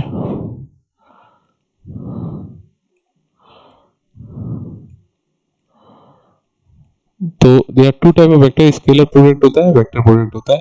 वेक्टर प्रोडक्ट बातें बताते हैं। स्केलर प्रोडक्ट इस तरह से होता है। वेक्टर आपको बताया कि स्केलर प्रोडक्ट होता है वेक्टर ए डॉट वेक्टर बी, तो स्केलर प्रोडक्ट इसका क्या होगा, mod of A into mod of B into cos theta. ठीक है, तो आई का प्रोडक्ट क्या हो गया, आई डॉट आई। ठीक है, तो ये मैक्सिमम कब होगा, जब थीटा इक्वल टू 0 होगा, तो होगा mod of A into mod of b. तो आई डॉट आई कितना हो गया, mod of into mod of i. ठीक है, and that is your 1 and i ये हो गया, ये आई हो गया, एंगल थीटा कितना हो गया उसके बीच में, 0 हो गया। तो इस केस में mod of i into cos 0, तो ये हो जाता है 1। तो आई डॉट आई होगा 1। सिमिलरली जे डॉट जे हो जाएगा 1 आपका, और के डॉट के भी आपका हो जाएगा 1। ठीक है, आई डॉट जे कितना होगा, this is the i, this is the j, ये एंगल इसके बीच में 90 डिग्री हो गया। तो आई डॉट जे हो जाता है आपका, आई डॉट जे आपका हो जाएगा 0।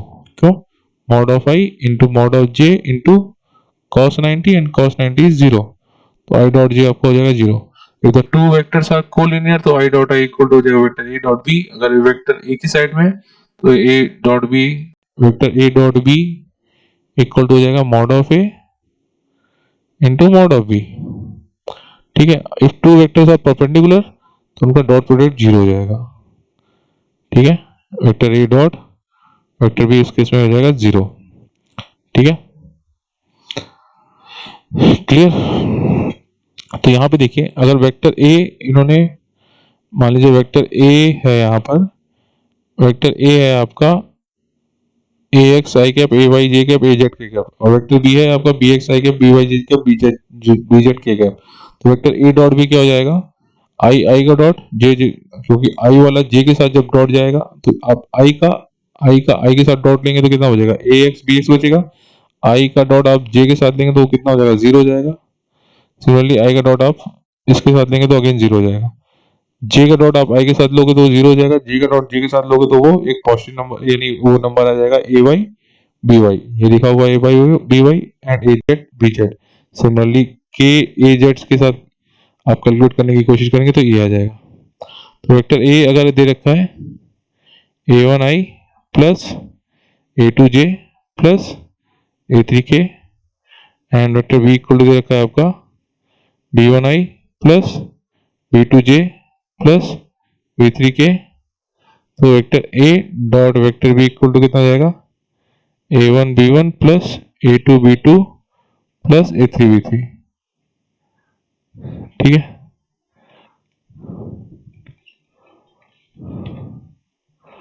ठीक है, if the vector p is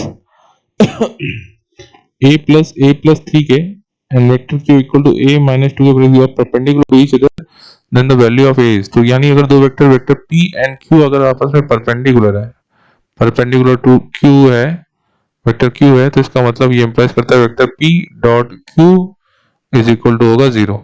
तो वेक्टर p इक्वल टू कितना दे रखा है, a i plus a j plus 3k, and vector q equal to दे रखा है a I minus 2j minus के। तो अगर आप इसका डॉट प्रोडक्ट लेंगे कितना जाएगा, ए स्क्वायर ए आई का मल्टीप्लाई होगा a square minus twice a minus 3 is equal to 0। तो a square minus 3a plus a minus 3 is equal to 0। A common ले लिया तो a माइनस 3, तो a minus 3 is equal to 0। तो a minus 3 common आ गया, a plus 1 is equal to 0, तो a equal to हो गया minus 1 and a equal to हो गया 3। तो इसका मतलब a इक्वल टू माइनस 1 के लिए आपका वेक्टर परपेंडिकुलर होगा, एंड अगर a इक्वल टू 3 रख दिया आपने तो उसके लिए भी ये वेक्टर परपेंडिकुलर होंगे। ठीक है,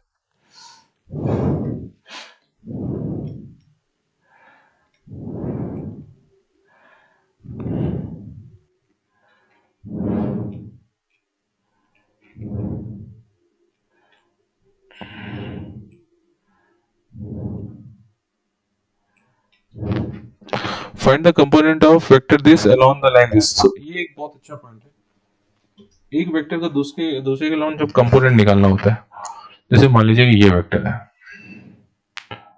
वेक्टर बी, ओके, और ये हो गया आपका वेक्टर ए।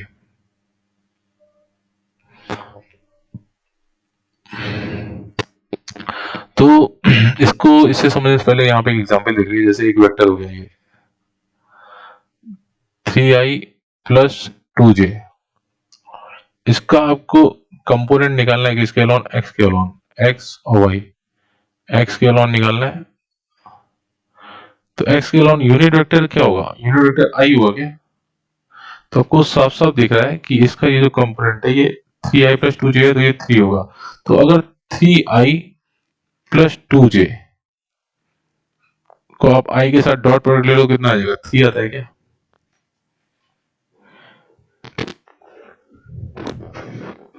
3 आएगा।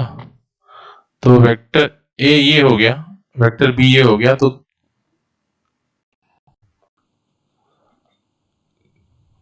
Component of vector A along B, तो इस यहां से क्या दिख रहा है कि अगर एक वेक्टर है और जिस वेक्टर के अलावा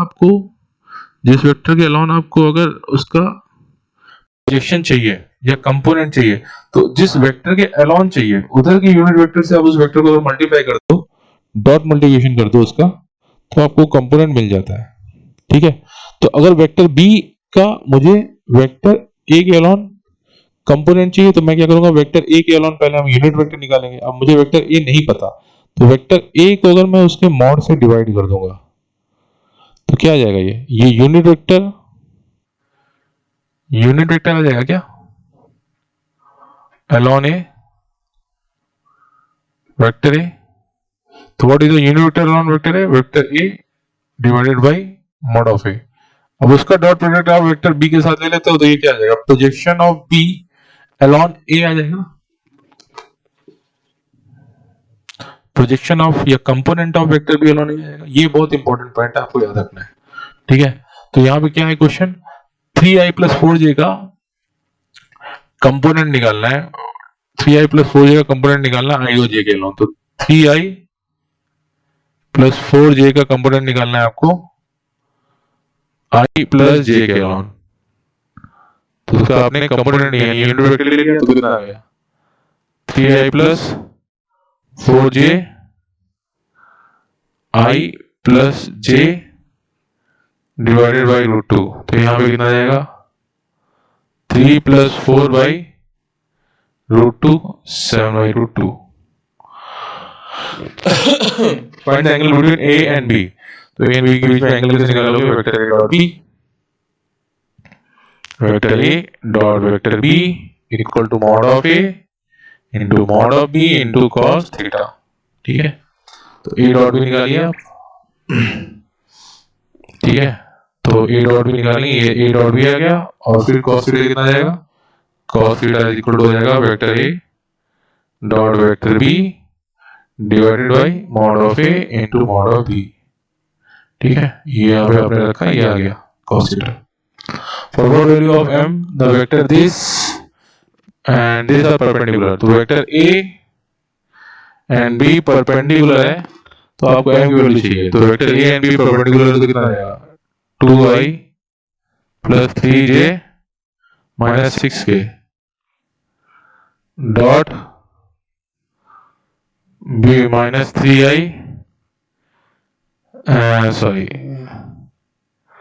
3i minus mj plus 6k, 3i minus mj plus 6k dot 2i plus 3j minus 6k। ठीक है। इसका डॉट प्रोडक्ट लेंगे, कितना आ जाएगा, 6 minus 3m minus 36 equal to 0। तो minus 3m equal to plus 30, m equal to minus 10। Clear.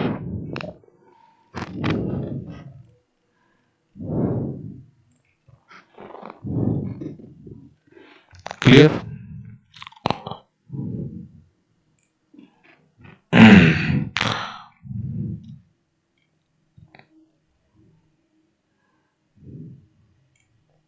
ये एक बहुत ही अच्छा क्वेश्चन है। ये वाला इंपॉर्टेंट नोट करके दे रखा है, ये थोड़ा सा मिसप्रिंट है, लेकिन यहाँ पे क्वेश्चन क्या है कि this is the vector A and this is the vector B. ठीक है, मैंने अगर आपसे पूछा कि वेक्टर बी का प्रोजेक्शन बताओ वेक्टर ए के टर्म में, तो आप साफ साफ लिख सकते हो vector B dot unit vector around vector A. ठीक है, ठीक है, लेकिन क्वेश्चन यहाँ पे यह है कि तुम्हें ए बी वेक्टर बताना है, ए बी वेक्टर बताना है। ठीक है, ये वेक्टर ए नहीं है, वेक्टर ए एक्चुअली यहां से यहां तक है। वेक्टर ए कहां से कहां तक है, यहां से लेके यहां तक। ठीक है, ठीक है, तो ए बी वेक्टर बताना है तुम्हें। ए बी वेक्टर ये थीटा दे रखा है, ए बी वेक्टर किसके टर्म में बताना है, ए बी वेक्टर तुम्हें बताना है ए के टर्म में एंड बी के टर्म में। तो what is this length, this length equal to vector B dot vector A by mod of a. ठीक है, ठीक है, ये आ गया ये वेक्टर, यानी ये लेंथ आ गया, मैग्नीट्यूड है ये केवल। तो लेंथ कैसे निकालोगे, लेंथ निकालोगे यूनिट वेक्टर ए से आप मल्टीप्लाई कर दो। ठीक है, अब ये क्या आ गया, ये आपका आ गया, ये आपका आ जाएगा ओ ए वेक्टर। ठीक है, तो o a vector plus a b vector equal to o b vector. A b vector equal to कितना आ जाएगा, a b vector equal to फिर कितना आ जाएगा, O B minus o a. तो what is the o b, what is the o b, o b is the vector b minus vector o a. तो what is the vector o a, b into a square, sorry b into vector B dot vector a into vector A by a square. This is the a b vector.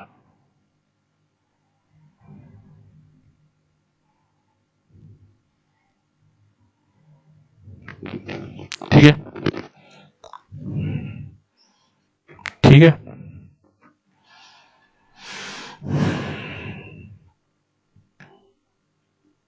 बहुत ही अच्छा part है ये, बहुत ही अच्छा, इसको आप अच्छे से देख लीजिए। यानी अगर ना आए तो आप मुझे टेलीग्राफ में या फिर व्हाट्सएप पे इन्फॉर्म कर दीजिएगा, इसको फिर से मैं बताऊंगा। ठीक है, आप इसको बार बार सुनिएगा, मैंने बेस्ट एक्सप्लेन करने की कोशिश की है। अगर इन केस फिर भी ना आए तो फिर हम इस पर फिर से बात करेंगे। The velocity of the particle is given, question number 21. The velocity of the particle given by v equal to this. Find the velocity component of its velocity parallel to the line this. ठीक है, तो यहाँ पे velocity दे रखा है, कह रहा है कि इस velocity component इसके अलावा निकालना है। तो वेक्टर L इक्वल टू दे रखा है कितना, I cap minus J cap plus K cap. तो यूनिट वेक्टर क्या आया L का, L का यूनिट वेक्टर आया under root of 1 plus 1 plus 1 equal to under root 3। ठीक है, तो यहां से क्या आएगा, यहां से आएगा आपका यूनिट वेक्टर कितना आ जाएगा, आई माइनस जे प्लस के बाई रूट 3। ठीक है,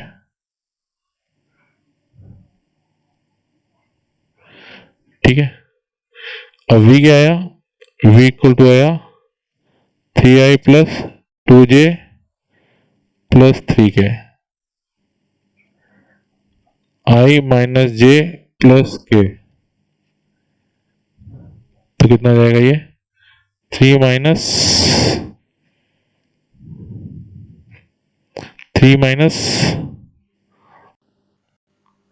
2 प्लस 3 बाई रूट 2। ठीक है, अब वेलोसिटी कंपोनेंट बताना है, तो यहां से क्या होगा, यहां से आप रूट 3 है, यहां से आप इसके अलोन वाला लीनियर यानी एक आपका यूनिट वेक्टर से मल्टीप्लाई कर देंगे, और तो ये तो मैग्नीट्यूड आ गया। तो कितना जाएगा i माइनस जे प्लस के by √3।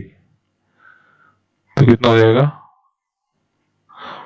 -2 i minus J plus के बाई 3। क्लियर क्या?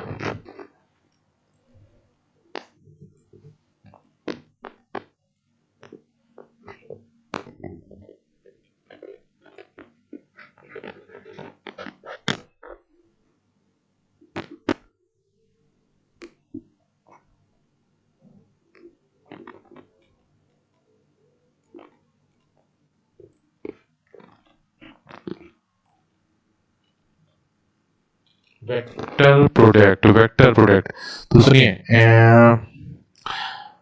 वेक्टर प्रोडक्ट को रिप्रेजेंट करते हैं ए क्रॉस बी से। ठीक है, पहले इसका मैग्नीट्यूड की बात कर लेते हैं। वेक्टर ए क्रॉस बी का मैग्नीट्यूड जैसा आपको फील भी हो रहा होगा कि ये mod of A into mod of B into sine theta होता है, बट इसमें डायरेक्शन बहुत इंपॉर्टेंट है। तो ए ये है और मान लो बी ये है, ठीक है, तो इसको राइट हैंड रूल से इसका डायरेक्शन निकालेंगे। तो ए क्रॉस बी, तो ए पे अगर ए क्रॉस बी है तो ए से आप बी की तरफ जाएंगे छोटे वाले एंगल से। ठीक है, ये आपका हाथ हो गया, मान लीजिए, मैं कोशिश करता हूँ, ये आपका हाथ हो गया, ये आपका थंब हो गया, ये आपकी फिंगर्स हो गई, बहुत ही खतरनाक फिंगर्स है आपकी। ये आपका हाथ का पीछे वाला पार्ट हो गया, ये राइट हैंड हो गया। ठीक है, राइट हैंड हो गया, तो राइट हैंड को आप इधर रखिए और ए से बी की तरफ जाइए राइट हैंड रूल से। तो direction of the thumb is the direction of A cross B. तो मैग्नीट्यूड हो गया ये और डायरेक्शन हो गया इसका इस साइड। तो वेक्टर सी का डायरेक्शन ऊपर की तरफ हो जाएगा। ठीक है, तो ए क्रॉस बी का डायरेक्शन यहाँ से देखिए, ये ए है, ये ए है, ए क्रॉस बी है, ए से बी की तरफ जा रहे हैं आप राइट हैंड रूल से। तो ए से बी की तरफ जाएंगे, उंगलियों को ए से बी की तरफ एक्यूट एंगल से मोड़ेंगे, तो जो डायरेक्शन ऑफ थंब आएगा, डायरेक्शन ऑफ जो थंब आएगा that is the direction of vector A cross B.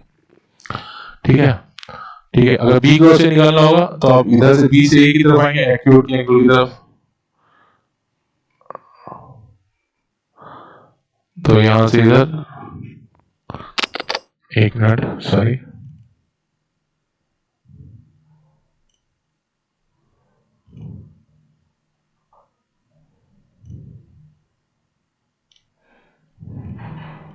B से ए की तरफ जाएंगे, तो direction of B cross A इधर आएगा।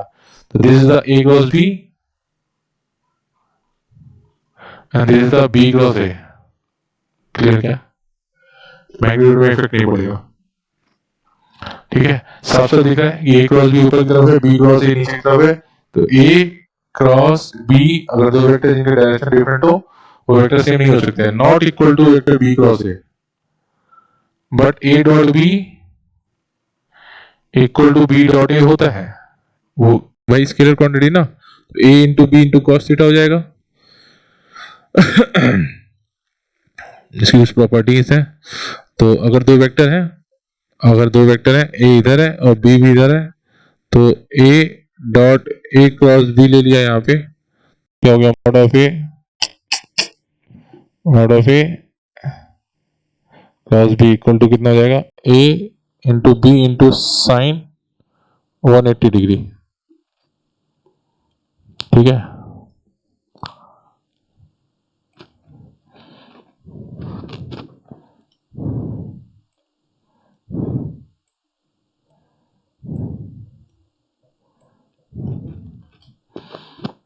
ठीक है,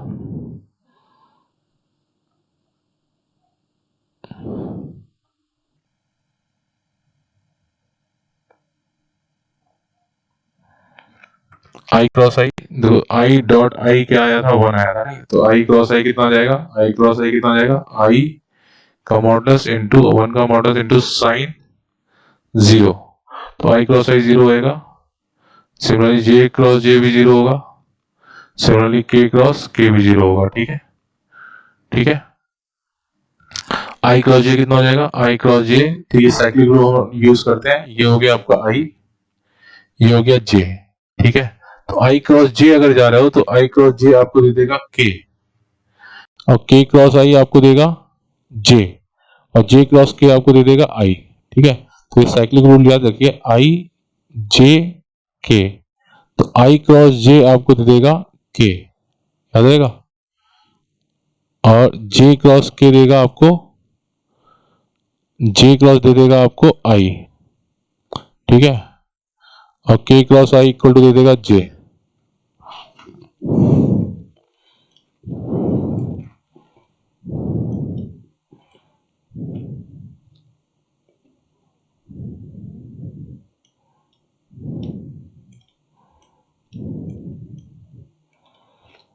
ठीक है, इसको डिटरमिनेंट मेथड से भी बहुत अच्छे से कर सकते हैं। वेक्टर ए इक्वल टू दे रखा है आपका a x I cap plus A Y J cap plus A Z के कैप, ठीक है, और वेक्टर बी दे रखा है आपका बी एक्स आई कैप प्लस बी वाई जे कैप प्लस बी जेड के कैप।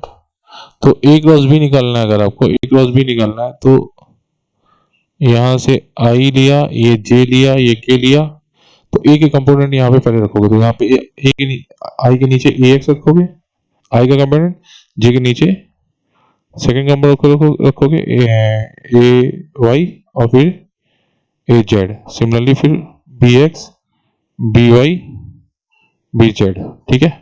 इसका ओपन करने का एक तरीका होता है, दिस इज द वे, ये फॉर्मूला है, ये याद रखें।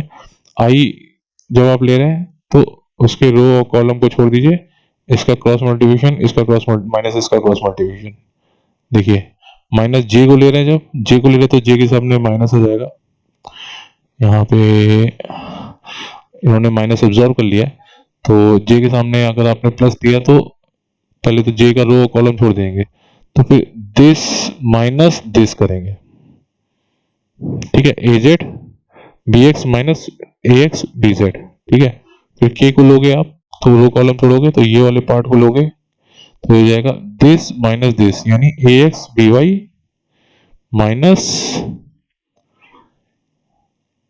ए वाई बी एक्स, ठीक है, ठीक है। तो दो वेक्टर अगर एक लाइन में है तो उनका क्रॉस प्रोडक्ट क्या होगा, जीरो होगा, क्यों, क्योंकि cross product a cross B equal होगा mod of A into mod of B into sine zero, zero आ गया। अगर दो वेक्टर एकदम अपोजिट है तो वहां पे कितना आ जाएगा, साइन 180 आएगा ना, और साइन 180 भी जीरो ही होता है, ठीक है।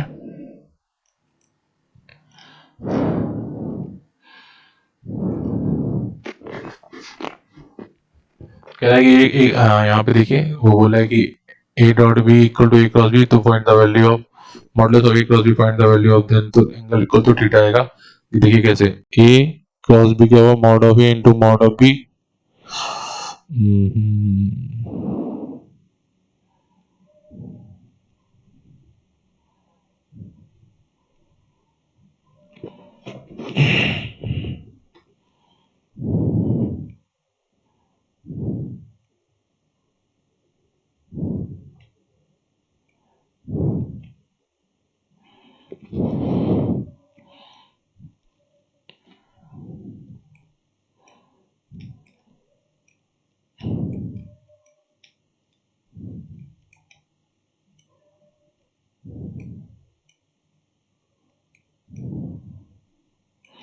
ये है ना, a dot b equal to a cross b बोल रखा है वहां पे, तो उसने एंगल थीटा पूछा है, तो ए डॉट बी कितना होगा, a into B into cos theta, उसका मॉडुलस क्या हो जाएगा, a into B into sine theta. तो यहाँ पे मैं इंटू बी साइन थीटा लिख देता हूँ क्योंकि ऑलरेडी यहाँ पे उन्होंने मॉडुलस लगा रखा है, तो मैग्नीट्यूड ले रहा, तो cos theta equal to sine theta का होगा, यानी टेन थीटा इक्वल टू हो गया 1, तो थीटा इक्वल टू कितना हो जाएगा 45 डिग्री, क्लियर क्या, टेन थीटा इक्वल टू 45 दे रखा है। A cross B equal to a b sine theta and n equal to a cross b by ab sin theta, and is here n is perpendicular to both a and b।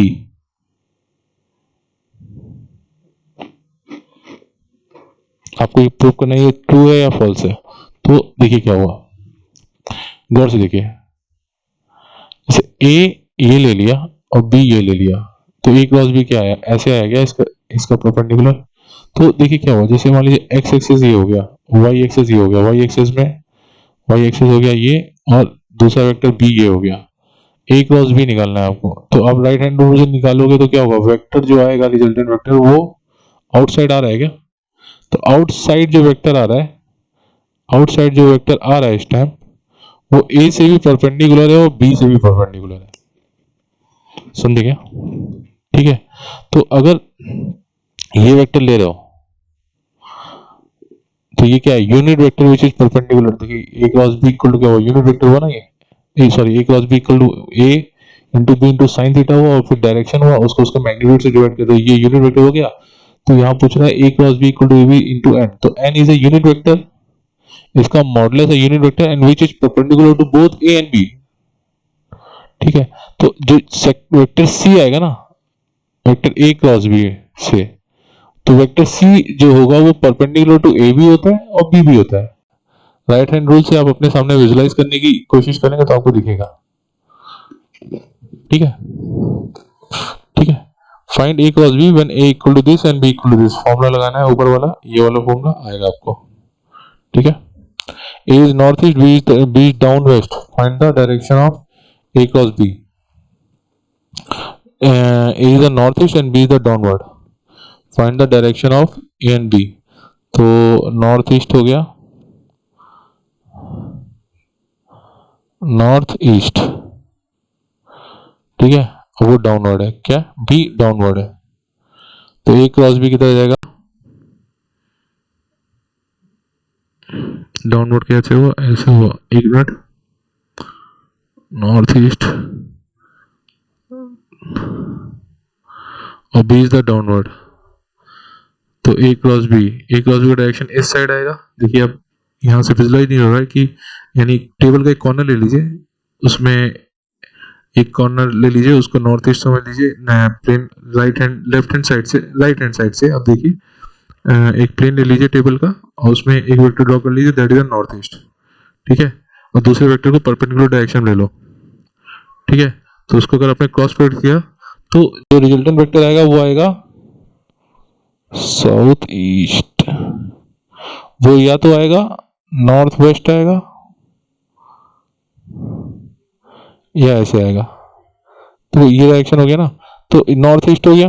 तो अगर आपने ए इसको लिया है और B नीचे वाले को, यानी ये जो परपेंडिकुलर इनसाइड जा रहा है उसको लिया, तो जो राइट हैंड साइड से निकालेंगे तो the resultant is east south में आएगा। राइट हैंड रूल से देखिए ना, नॉर्थ ईस्ट में है वो वेक्टर और दूसरा वेक्टर परपेंडिकुलर डाउनवर्ड है। ठीक है, तो नॉर्थ ईस्ट पे आपने अपनी उंगलियां रखा और एक्यूट एंगल से आप डाउनवर्ड गए, तो थंब का डायरेक्शन किधर आएगा, थंब का डायरेक्शन साउथ ईस्ट में आएगा ना। ठीक है,